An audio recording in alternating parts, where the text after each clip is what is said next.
Se necesita algo más que fuerza de voluntad para sobrevivir. Se necesitan entrañas. La vida requiere energía para existir. Y casi todos los animales obtienen su energía de la misma forma, gracias a una planta energética interna, un aparato digestivo que convierte la comida en combustible. Pero ¿cómo funciona? ¿Cómo consiguieron los animales desarrollar tal variedad de sistemas digestivos? Es necesario comprender la evolución del aparato digestivo para comprender la historia de la evolución.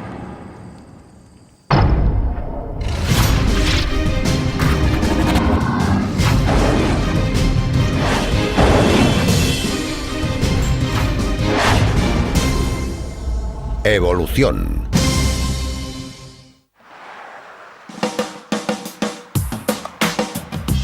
Esta no es una cena cualquiera. ¡Oh, señoras y señores, aquí llega! Es una celebración del poder del aparato digestivo. ¡Oh, Dios mío! Estos comilones pueden ingerir 10 kilos de comida de una sentada. Señoras y señores, ¿están preparados? ¿Cómo lo consiguen? Ha llegado la hora de empezar. Con la ayuda de una fábrica biológica situada en el interior de sus cuerpos, resultado de 500 millones de años de evolución. La transformación empieza en cuanto nos metemos la comida en la boca. Cuando masticamos la comida y la humedecemos y desmenuzamos con la ayuda de la saliva, nuestra lengua la convierte en unas bolitas suaves que podemos tragar. La comida se desliza por el esófago y llega al estómago, donde se mezcla con poderosas enzimas y ácidos. Después de pasar entre 4 y 5 horas en el estómago, la comida, convertida casi en puro líquido, pasa al intestino delgado. Allí se extraen los nutrientes de ese líquido que son absorbidos por el torrente sanguíneo. Lo que queda es enviado al intestino grueso, donde el agua es reabsorbida y se almacenan los residuos sólidos hasta la excreción. 1 minuto y 30 segundos. Esperamos muchas cosas de nuestro aparato digestivo. Pensemos en todo lo que tiene que hacer. Compramos una hamburguesa, nos la comemos y luego esperamos que nuestro cuerpo extraiga las proteínas, las grasas y los hidratos de carbono y los envíe a las partes apropiadas del cuerpo.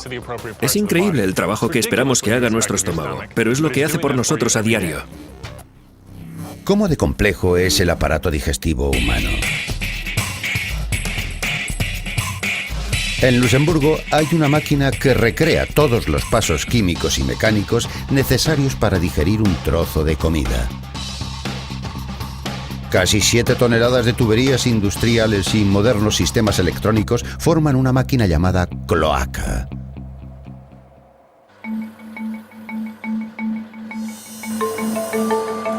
Es una máquina que come, que digiere y que repite todos los procesos que realiza nuestro cuerpo.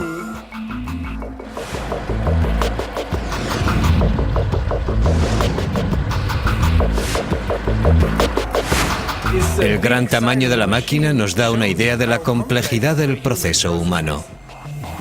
Cada mañana un operario alimenta la máquina. Esta máquina puede comer exactamente lo mismo que nosotros y con mucha frecuencia son alimentos muy sabrosos. Cuando la comida entra en la máquina, un triturador de carne replica la acción masticadora de nuestros dientes. La comida fluye entonces hasta una cámara llena de jugos gástricos, incluido el ácido hidroclórico, un ácido que puede disolver rocas y que también utiliza nuestro cuerpo. Más adelante, unos contenedores replican la acción de nuestros intestinos, el desmenuzamiento de la comida y la absorción de los nutrientes.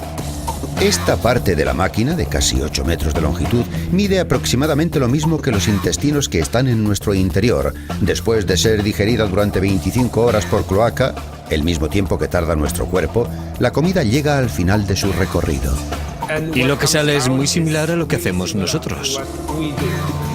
Y lo que hacemos nosotros es caca. Apesta, pero ese es el objetivo de esta máquina. Para hacer lo que hace nuestro aparato digestivo, la tecnología moderna necesita una habitación enorme llena de máquinas. ¿Por qué es tan complejo nuestro aparato digestivo?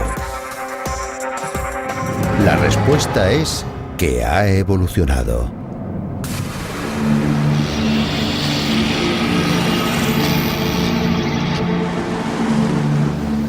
La vida actual es el resultado de miles de millones de años de cambios, mutaciones y selección natural. Pero a lo largo de todos esos años y en todas las especies, una necesidad ha permanecido invariable. Para sobrevivir, todos los organismos de la Tierra necesitan energía. Para obtenerla, los animales la roban de otras formas de vida. Comen plantas, microbios y otros animales. Pero una vez que han conseguido su comida, deben descomponerla y obtener la energía y los nutrientes que necesitan para crecer y sobrevivir. Y en la mayoría de los animales, esa descomposición tiene lugar en el aparato digestivo.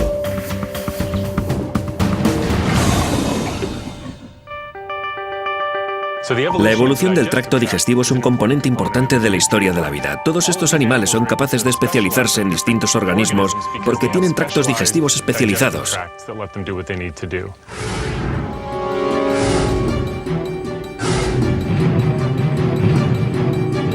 Los primeros ancestros de los animales no tenían boca ni estómago. Eran microorganismos que simplemente se envolvían unos en otros para obtener energía. Entonces, hace 575 millones de años, la vida se puso interesante. En lo que es hoy la costa de Groenlandia, se encontraron, congelados en el tiempo, organismos que no se parecen a ningún ser vivo de la actualidad. Estas fueron las primeras formas de vida multicelular del planeta, la fauna ediacarana. Unos organismos tan misteriosos que los investigadores no estaban seguros de si eran plantas o animales. Algunos son pequeños, pero otros pueden alcanzar los 2 metros de longitud. Lo que estamos viendo ahora es una forma grande.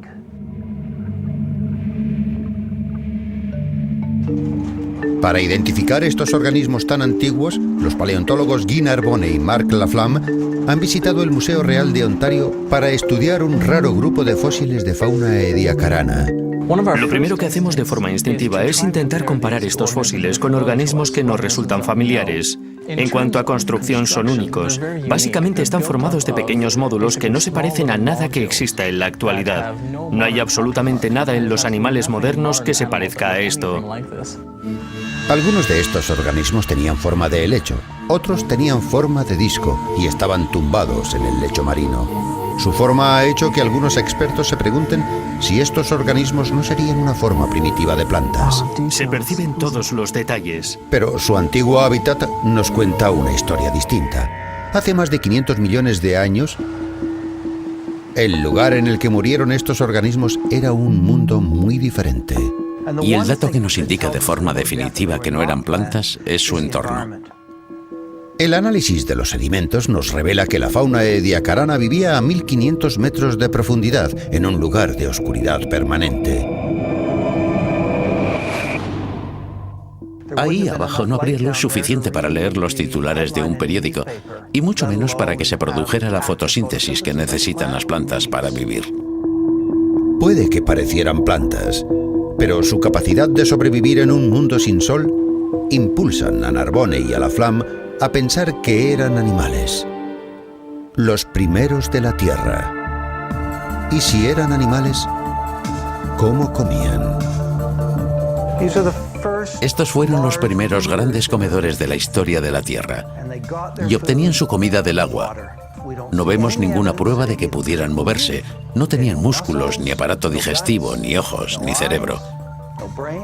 Simplemente absorbían la comida del agua y luego la transmitían al resto del organismo. Fijos en el lecho marino, no podían buscar comida. La fauna ediacarana competía por la comida a base de tamaño. Intentaban maximizar su superficie. Cuanto mayor fuera la superficie de su cuerpo que estuviera en contacto con el agua, más nutrientes podrían absorber. Durante 30 millones de años, la fauna ediacarana dominó los mares, hasta que, debido a un brusco cambio evolutivo, la vida en la Tierra cambió para siempre.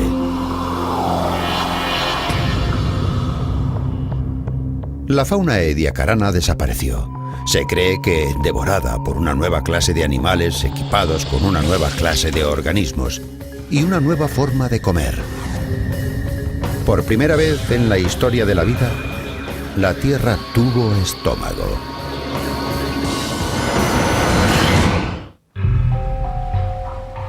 Durante 30 millones de años, la fauna ediacarana era la reina de los mares, unos animales simples que absorbían la comida a través de la piel.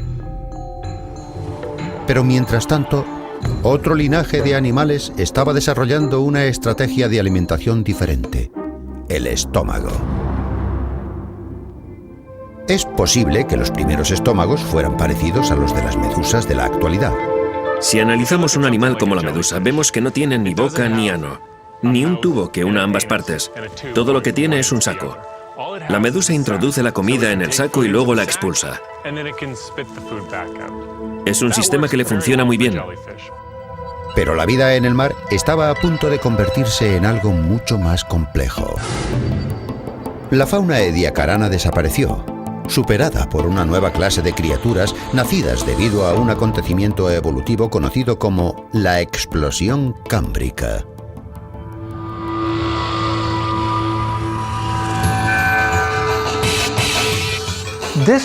Este capítulo representa un salto mayúsculo. Se trata probablemente del mayor acontecimiento evolutivo de la historia de nuestro planeta. Con la llegada de los depredadores, empezó una gran escalada bélica y empezaron a desarrollarse organismos que contaban con mandíbulas sofisticadas y medios de morder y masticar lo que comían. Y también empezaron a desarrollarse organismos que contaban con medios para protegerse de esos depredadores. Esta erupción de formas y tamaños también trae consigo un diseño nuevo y radical del aparato digestivo. Estos animales cámbricos eran muy diferentes de la fauna ediacarana. Uno de los cambios más importantes es la movilidad. La movilidad les permitió alimentarse de una forma diferente. La caza activa exigía un aparato digestivo más eficaz, una forma de ingerir comida por un extremo del cuerpo y expulsar los residuos por el otro. Lo que se desarrolló fue un tubo con agujeros en ambos extremos, el diseño básico de nuestro propio aparato digestivo. Pero un tubo por sí solo no bastaba para digerir a las presas bien armadas que integraban esta nueva cadena alimenticia. Los depredadores necesitaban ayuda extra, y esa ayuda llegó de algo tan diminuto que resulta invisible al ojo humano. Hoy en día, un asombroso ejemplo de este antiguo secreto digestivo se encuentra a 1500 metros debajo de la superficie del agua. Científicos del Instituto de Investigación del Acuario de la Bahía de Monterrey, pilotando un sumergible no tripulado, encontraron los huesos de una ballena en las profundidades del Océano Pacífico. Pero más interés que los huesos presentaban las plumas que los recubrían. Cuando los encontré me sentí muy intrigado. Se trataba de un animal que jamás había visto antes. Estas plumas eran un nuevo y extraño tipo de gusano marino, un animal sin boca ni dientes que, de alguna forma, había evolucionado para poder comer huesos de ballena. Varios de estos especímenes fueron enviados al Instituto de Oceanografía Scripps, donde trabaja Greg Rose. Dediqué mucho tiempo a diseccionar los huesos para sacar los gusanos y los estudié con mucho cuidado para intentar comprender su anatomía. Lo verdaderamente interesante es que no pudimos encontrar ningún tipo de estómago, no tenían boca ni aparato digestivo, así que nos intrigó sobremanera descubrir la forma que tenían estos gusanos para nutrirse. ¿Cómo podían estos gusanos comer huesos careciendo de aparato digestivo? Cuando empezamos a diseccionar estas raíces y a examinarlas de cerca, vimos que estaban llenas de bacterias, y eso nos dio una pista vital. Rose descubrió que los gusanos no se comían los huesos de la ballena, sino que lentamente los horadaban. Los gusanos proporcionaban acceso a las bacterias al interior de los huesos de ballena. Perforaban el hueso y las bacterias entraban en los huesos. Aunque Rose sigue investigando cómo lo hacen exactamente, está claro que las bacterias digieren las proteínas y las grasas que tienen los huesos de la ballena. Estas bacterias trabajan con los gusanos en una relación simbiótica, descomponiendo el hueso de la ballena, y a cambio los gusanos se comen luego a las bacterias. Por eso no necesitan tener un aparato digestivo. Consiguen toda la nutrición que necesitan por medio de esas bacterias que devoran los huesos de ballena por ellos. Hace mucho tiempo, las bacterias, los primeros seres vivos de la Tierra, desarrollaron enzimas para descomponer todo tipo de material orgánico. Cuando surgieron los primeros animales, las bacterias encontraron refugio en su estómago. A cambio, las bacterias descomponían la comida que esos animales no podían digerir por sí mismos. Una de las preguntas que nos planteamos ahora es cómo pudo haberse desarrollado esta cooperación. Y parece que es algo que ha ocurrido varias veces en la historia evolutiva. Es algo que parece ocurrir cuando hay una fuente de nutrición que los animales tienen problemas para explotar directamente. Más de 500 millones de años después, las bacterias siguen siendo esenciales para la digestión de casi todos los animales. Nosotros tenemos 10 billones de microbios en el estómago que nos ayudan a extraer los nutrientes de la comida que ingerimos. Las bacterias fueron esenciales para la digestión de uno de los linajes más exitosos del reino animal, los animales con columna vertebral. Nuestros propios ancestros, los primeros peces, evolucionaron hasta convertirse en depredadores muy rápidos en el agua. Gracias a sus poderosos ojos y a otros sentidos que facilitaban la caza, el pez desarrolló un aparato digestivo más sofisticado. Ya no era un sencillo tubo, sino el primer estómago merecedor de recibir ese nombre. En el estómago, la comida debe pasar por las diferentes partes del tracto digestivo en un orden determinado, para que el organismo pueda ser mucho más eficaz a la hora de descomponer la comida y extraer los nutrientes. Este poderoso motor digestivo permitió que aparecieran animales más grandes y complejos. Nuevas clases de comida crearon nuevas oportunidades evolutivas. Hace 350 millones de años, el linaje de los peces descubrió un nuevo mundo de oportunidades. Sobre tierra. Algunos vertebrados terrestres desarrollaron aparatos digestivos para comer hojas, mientras que otros se alimentaban de insectos. A cambio, ellos eran devorados por otros animales. Finalmente, el desarrollo de aparatos digestivos más grandes posibilitó el nacimiento de uno de los grandes triunfos de la evolución: los dinosaurios.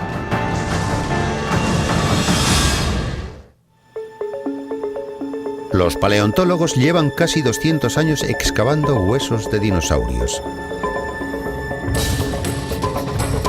Los fósiles que estudian nos dicen muchas cosas acerca del aspecto que tenían los dinosaurios y algo acerca de su comportamiento. Pero gran parte de su biología, lo que comían y cómo digerían esa comida, sigue siendo un misterio.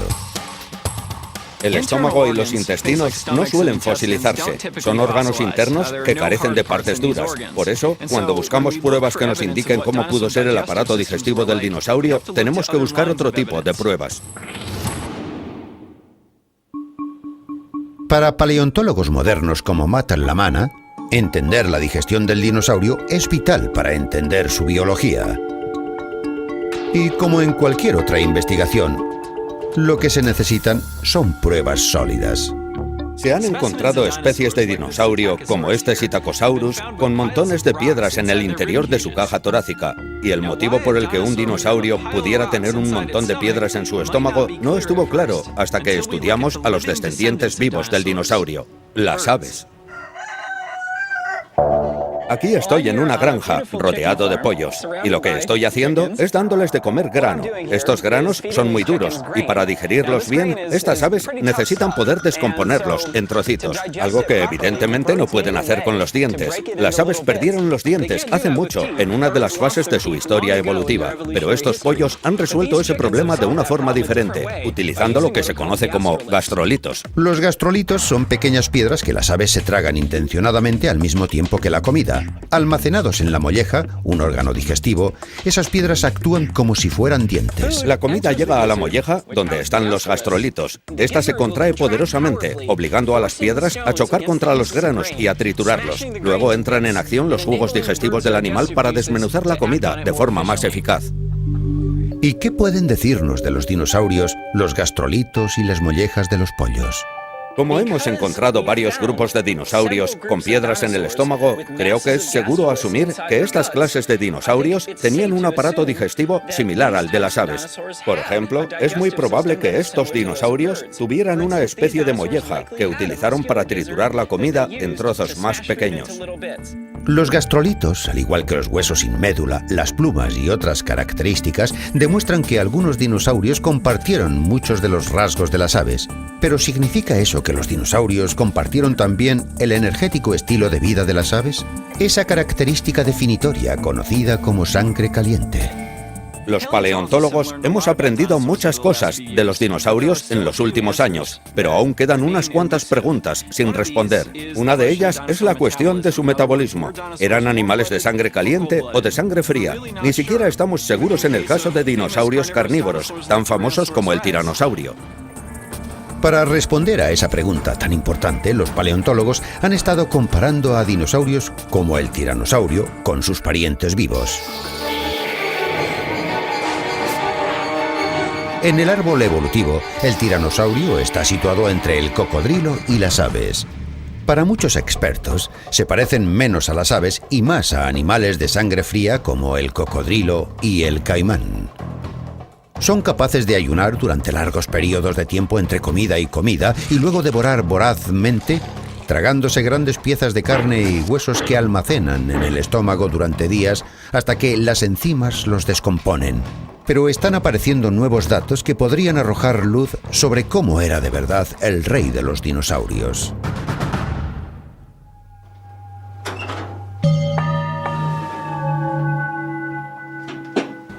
La paleontóloga de la Universidad de Colorado, Karen Chin, es experta en la digestión de los dinosaurios. Chin no trabaja con huesos fósiles. Ella estudia algo que los dinosaurios dejaron atrás.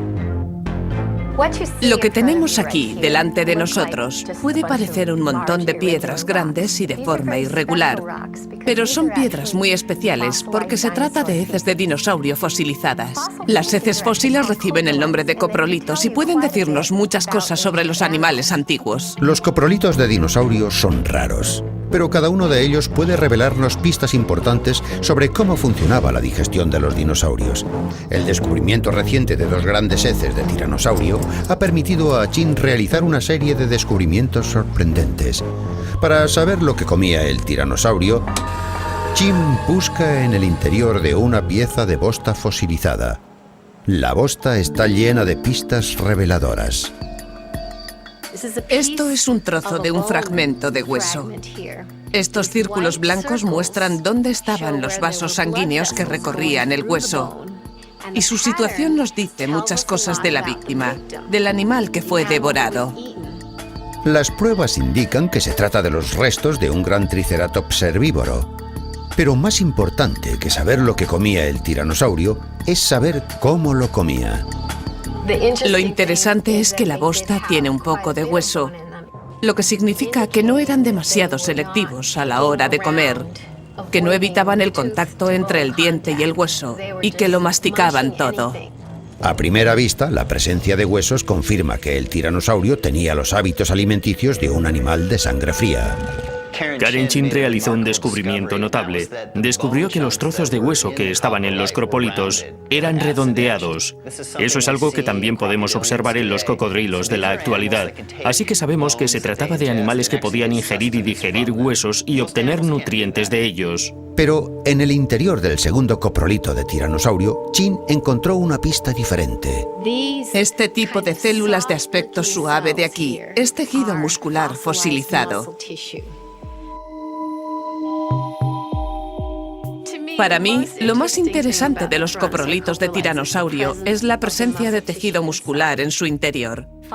El tejido muscular fosilizado de los coprolitos nos indica que la comida ha pasado por el estómago del tiranosaurio con bastante rapidez.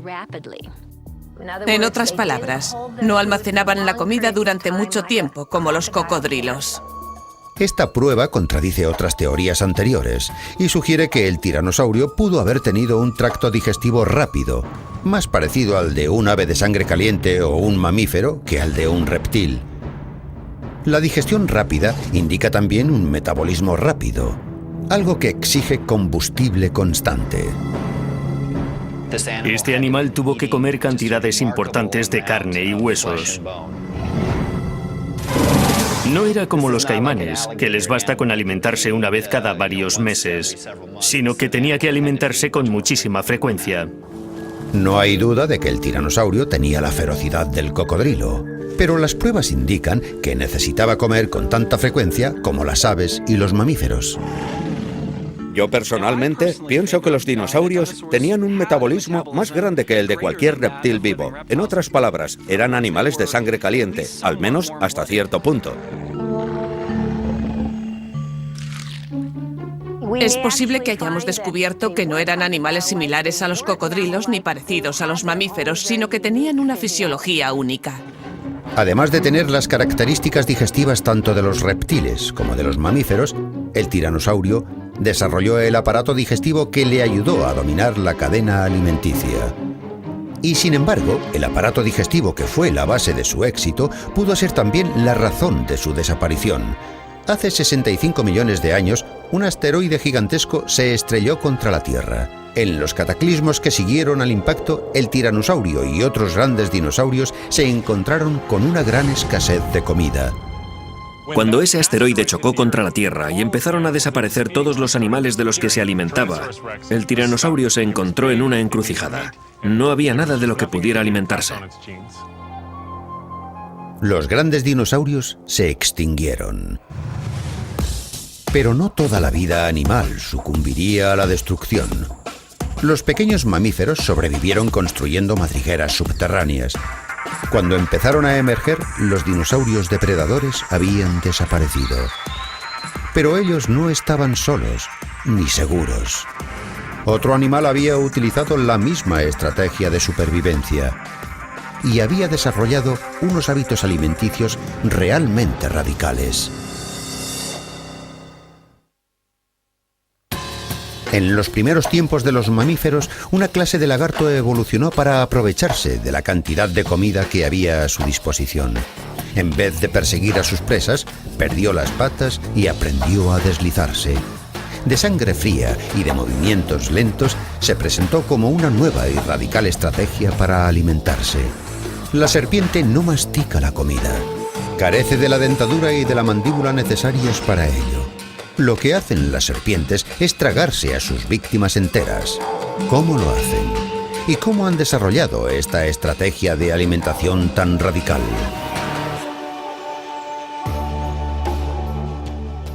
Steven Secor investiga en la Universidad de Alabama la evolución de las serpientes pitón de Birmania.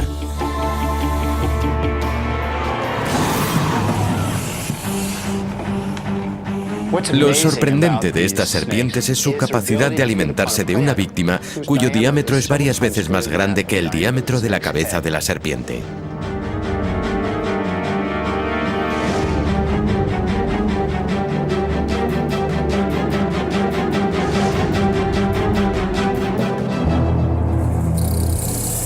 Esta serpiente puede tragarse animales enteros porque su tracto digestivo representa casi el 90% de su cuerpo. La serpiente es, básicamente, un estómago alargado. Pero el trabajo duro empieza cuando la serpiente se ha tragado a su víctima. ¿Cómo consigue transformar la rata en energía? Una visita a la oficina del veterinario podría darnos la respuesta. Bien, la colocaremos de costado. Una de las mejores formas de cuantificar la descomposición de la presa dentro de su estómago es estudiar a las serpientes por rayos X. Ahora, muy bien. Por fuera la serpiente parece tranquila, pero en su interior una poderosa máquina está a pleno funcionamiento. Muy bien, muy bien.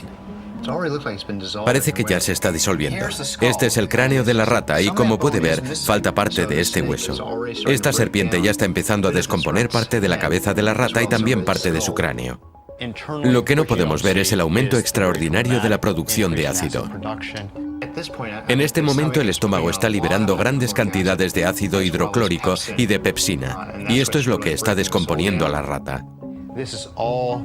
Todo este proceso está escondido dentro de la serpiente.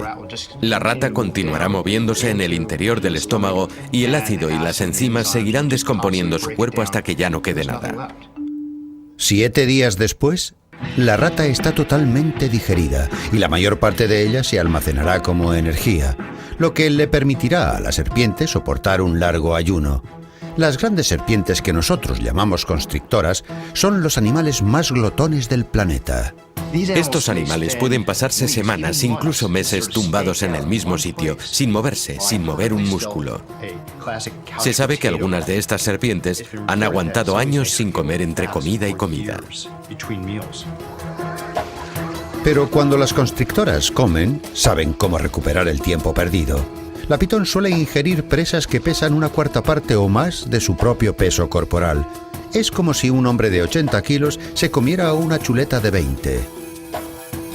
Pero por muy grandes que sean las presas que pueden ingerir estas serpientes, ¿cómo consiguen sobrevivir sin comer durante tanto tiempo? Secor ha descubierto que los estómagos de las serpientes cuentan con una característica muy especial, un interruptor de encendido y apagado. Vemos cómo su estómago se enciende y se apaga, por decirlo así, y varios de sus órganos se apagan durante los periodos de ayuno. Tras ahorrar una energía preciosa entre comidas, las pitones pueden volver a poner en marcha su estómago en cuanto se presenta la oportunidad. Para entender cómo funciona el estómago de la serpiente, Secor aumenta 15.000 veces una sección del intestino delgado de la pitón. El microscopio revela los microbilis de la serpiente, las extensiones en forma de dedos que utilizan casi todos los animales para absorber los nutrientes. En los mamíferos, incluyendo los humanos, los microbilis no cambian con la alimentación y el ayuno, mantienen la misma longitud y la misma posición. Pero Secor ha descubierto que las serpientes han desarrollado unos microbilis diferentes al del resto de los animales. Cuando ayunan, sus microbilis son cortos y normales. Pero después de comer, empiezan a crecer y a crecer. Lo verdaderamente sorprendente es que en cuestión de 6 horas, los microbilis habían doblado su longitud. Un día después de comer, los microbilis habían aumentado entre 6 y 7 veces de longitud, y eso es algo que no ocurre en ningún otro organismo. A medida que crecen, los microbilis aumentan exponencialmente la superficie del intestino delgado. Y así la serpiente puede absorber totalmente a la rata, a la que las enzimas y los ácidos del estómago han convertido en energía líquida. 7 días después, el proceso se ha completado y los microbilis recuperan su tamaño original. Podemos hacer muchos estudios en el laboratorio para averiguar cómo ocurren las cosas. ¿Cómo puede ser que el intestino se encienda y se apague? Pero la verdadera pregunta es ¿por qué? ¿Por qué lo hacen así? En un mundo en el que tus presas son más rápidas que tú, conservar energía es vital para las constrictoras. Es un mecanismo evolutivo muy interesante que te permite pasar grandes periodos de tiempo sin comer, porque la energía almacenada basta para hacer que tu metabolismo siga funcionando. Y es una buena estrategia para alimentarse, para hacer la digestión y para sobrevivir. Las serpientes no son los únicos animales que han desarrollado un estómago extremo para adaptarse a una dieta complicada. Hace 20 millones de años, en el Mioceno, el enfriamiento de la Tierra provocó una serie de importantes cambios medioambientales. Se produjo un gran cambio. De pronto, los grandes bosques se convirtieron en praderas. Los animales que estaban especializados en comer las hojas de los árboles y que se habían defendido muy bien hasta el Mioceno, se vieron de pronto inmersos en un mundo en el que no estaban acostumbrados a vivir. Los herbívoros, que se alimentaban de las hojas de los árboles y de las plantas, vieron cómo su antigua fuente de alimentación empezaba a escasear, y en muchas zonas se veía sustituida por un alimento que parecía inagotable: la hierba. Pero en aquellos tiempos, comer hierba representaba serios problemas. En una pradera, los animales no podían ocultarse de los depredadores, y lo que es más importante, la hierba era prácticamente indigerible. Puede que una pradera esté llena de hierba, pero la hierba es muy difícil de comer, porque tiene muchos nutrientes. Y los nutrientes que tiene están presentes en una especie de material indigerible, duro, similar a la celulosa. Pero algunos animales encontraron una solución. Los rumiantes, entre ellos la vaca, viven en la actualidad gracias a una dieta a base de hierba. ¿Cuál fue su solución digestiva? Podemos verla en el interior de una vaca muy especial. Igual que cualquier otra vaca, Rose tiene un estómago asombroso. ¿Que cómo lo sabemos? Porque Rose nos ofrece una ventana hacia su estómago, tal como suena. Rose es una vaca fistulada. Con una abertura quirúrgica en su costado, Rose es un animal de laboratorio que vive en la Universidad de Cornell. Basta con sacar el tapón para poder acceder al gran compartimento de su estómago, el rumen. Un proceso indoloro para la vaca ha proporcionado a científicos como Debbie Charney una oportunidad sin precedentes de estudiar el interior de uno de los aparatos digestivos más complejos del mundo. Pero para poder cumplir con su función, el estómago de Rose necesita ser algo más que complejo, tiene que ser inmenso. Su primera cámara y la más grande, un tanque de fermentación gigantesco llamado el rumen, puede almacenar más de 110 kilos de hierba empapada. También produce 200 litros de saliva al día, así que necesita un compartimento muy grande para almacenar todo ese material y poder digerirlo lentamente. A lo largo de un trayecto de 80 horas, la hierba viaja a través de 4 cámaras que, de forma progresiva, descomponen la celulosa, extraen energía y absorben agua. En todos los rumiantes, esta odisea digestiva empieza con un comportamiento único: rumian la comida. Cuando ha terminado de comer, empieza a rumiar y mezcla la comida con saliva. La mezcla en la parte trasera de la garganta, luego se la traga para extraer el agua de la comida y posteriormente la mastica. ¿A qué se debe esta forma de comer tan complicada? Puede que se originara como una forma de evitar a los depredadores, poder comer sin convertirse en comida. Puesto que es una especie destinada a ser presa de los depredadores, si comen rápidamente pueden ir luego a un lugar menos expuesto y masticar la comida en un lugar seguro. Así tienen más posibilidades de sobrevivir. Pero para digerir la hierba, los rumiantes necesitaban algo más que un tracto digestivo grande y elaborado. También contaron con la ayuda del digestivo utilizado por la mayoría de los animales de la Tierra, unos pequeños polizones que muchas especies transportan en su interior. Los microbios llevan viviendo dentro de los animales desde que los animales evolucionaron, pero la vaca los ha llevado a un nuevo nivel. Su estómago es un hábitat gigantesco para los microbios. En su interior trabajan más de 200 clases diferentes de microorganismos, incluyendo billones de bacterias que atacan a la hierba, transformando la celulosa en azúcar y energía. En el rumen, grandes protozoos mantienen a raya a las bacterias comiéndoselas. Y hay incluso hongos que descomponen el forraje más fibroso que las bacterias no pueden descomponer.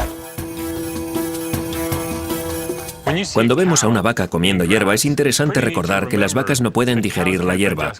La única razón por la que la vaca puede hacer algo con esa hierba es porque cuenta con una gran colonia de bacterias viviendo en su estómago y que descomponen la hierba para ella. Formando sociedad con los microbios y desarrollando un estómago de 4 cámaras, las vacas y sus primos cercanos llegarán a dominar las praderas. Inmensos rebaños de herbívoros. Rebaños que a su vez ayudarán a otro grupo de animales. Unos animales que no comen hierba, sino que se comen a los comedores de hierba. Evolucionarán nuevas especies de mamíferos carnívoros, algunos con mandíbulas y garras, e incluso unos depredadores aún más temibles que pueden utilizar el cerebro para cazar. ¿Qué es lo que nos hace inequívocamente humanos?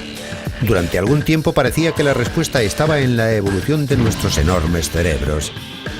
Pero nuevas pruebas indican que parte de la respuesta se encuentra en otra parte, en nuestro estómago. El antropólogo Harvard Richard Wrangham ha dedicado su carrera a estudiar a los chimpancés, los simios y los orígenes del hombre. Hace unos 2 millones de años, nuestros ancestros eran miembros de un grupo de animales a los que hoy en día podríamos considerar como simios. Claro que si los viéramos entonces no les invitaríamos a cenar, los encerraríamos en zoos o en parques nacionales. Y me estoy refiriendo a este homínido, el australopiteco. El australopiteco era bajo, con un cerebro simiesco, mandíbula, dientes y estómago. Y en un espacio de tiempo relativamente corto a partir de esa especie, surgió, entre otras cosas, el hombre actual. Estos nuevos homínidos fueron nuestros ancestros directos.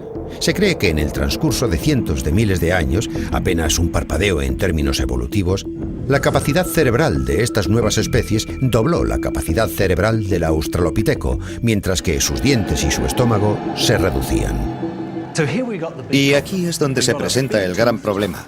Tenemos a un simio de dientes grandes y cerebro pequeño, que se convierte en un humano de dientes pequeños y cerebro grande. ¿Cómo ocurrió? Gruanhan cree que todos esos cambios tenían el mismo origen, un cambio radical de la dieta. Hay una pregunta fascinante acerca de cuál es la relación entre la dieta y el tamaño del cerebro. ¿De dónde se saca la energía necesaria para alimentar un cerebro tan grande? Cada órgano del cuerpo exige su parte de energía. El tracto digestivo y el cerebro son especialmente exigentes.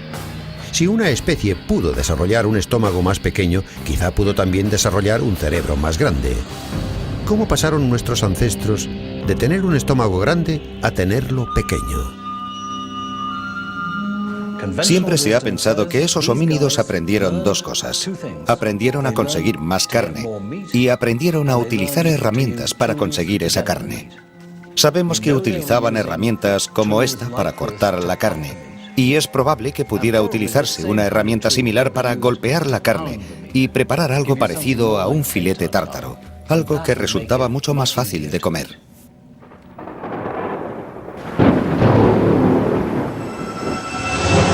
Al desempeñar parte del trabajo que hasta entonces realizaba el aparato digestivo, esto es, predigerir la comida, las herramientas ayudaron a nuestros ancestros a sobrevivir con un estómago más pequeño. Pero Gruanhan cree que fue una tecnología aún más importante la que transformó la digestión. Es fácil imaginar que una vez que esas especies de transición descubrieron el fuego, empezarían a acercar su comida al fuego, porque no tardarían en descubrir que sabía mucho mejor. Gruanhan opina que el descubrimiento del fuego lo cambió todo. Cocinar la comida nos permite obtener más energía de ella con menos esfuerzo. Creo que puede considerarse una de las grandes mejoras en la calidad de la dieta en la historia de la evolución. Desde luego en lo que respecta a los primates. ¿Cómo pudo esta nueva tecnología, cocinar la comida, aumentar el tamaño de nuestro cerebro? Para probar su teoría, Gruanhan está trabajando en colaboración con un experto en digestión animal, Steven Secor. Han diseñado un sencillo experimento para ver si hay alguna diferencia en la cantidad de energía que se necesita para digerir comida cocinada o cruda.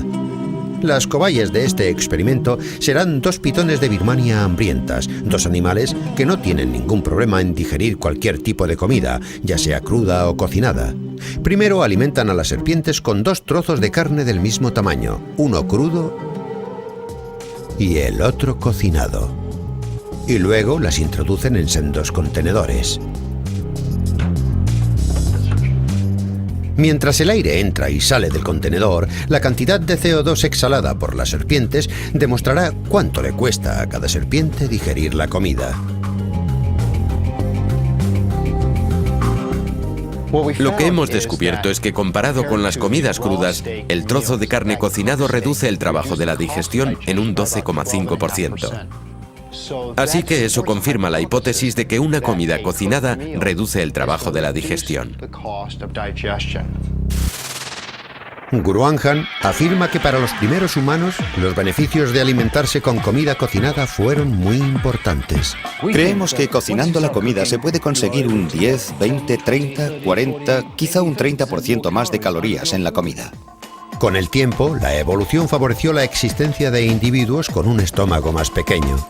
Ya no llevan encima todo ese material inservible que desvía energía hacia el estómago, una energía que podría ser utilizada para el cerebro. Cocinar la comida fue una de las claves del éxito de la evolución. Por eso nacieron más niños, por eso el cuerpo se fortaleció y ofreció más resistencia a las enfermedades, por eso vivieron más años. Desde los albores del reino animal, los animales pasaron de tener simples bolsas a tener tuberías con entrada y salida, hasta que desarrollaron sistemas digestivos capaces de proporcionar energía a un gigante o permitir que un mamífero pueda comer hierba. El aparato digestivo ha sido una pieza central de la evolución.